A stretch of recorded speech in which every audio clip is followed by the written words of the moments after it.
আমি আপনাদের আশ্বস্ত করতে চাই, বর্তমান অন্তর্বর্তী সরকার, এই অন্তর্বর্তী সরকারের মেয়াদেই হাদি ভাইয়ের হত্যার বিচার সম্পূর্ণ করা হবে ইনশাআল্লাহ। এই হত্যাকাণ্ডের পিছনে কারা জড়িত রয়েছে তা উদ্ঘাটনের জন্য আইন শৃঙ্খলা বাহিনী জোর প্রচেষ্টা অব্যাহত রয়েছে।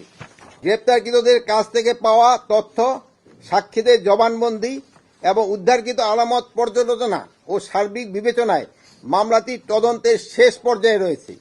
আগামী 10 দিনের মধ্যে 7ই জানুয়ারি 2026 এই মামলায় চার্জশিট দেওয়া সম্ভব হবে বলে আশা করছি।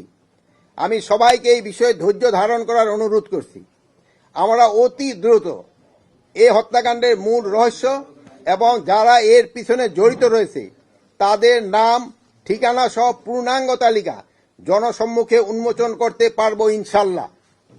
আপনারা জানেন, ইতিমধ্যে মামলাটি দ্রুত বিচার ট্রাইব্যুনাল স্থানান্তর করার সিদ্ধান্ত নেওয়া হয়েছে।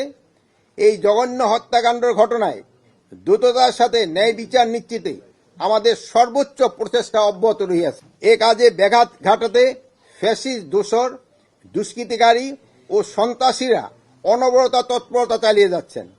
সেই জন্য সবাইকে অনুরোধ করব, আমরা যেন এমন কোনো কাজ না করি যা আমাদের শত্রুপক্ষকে শক্তিশালী করবে এবং হাদি হত্যার বিচার প্রক্রিয়াকে বাধাগ্রস্ত করবে।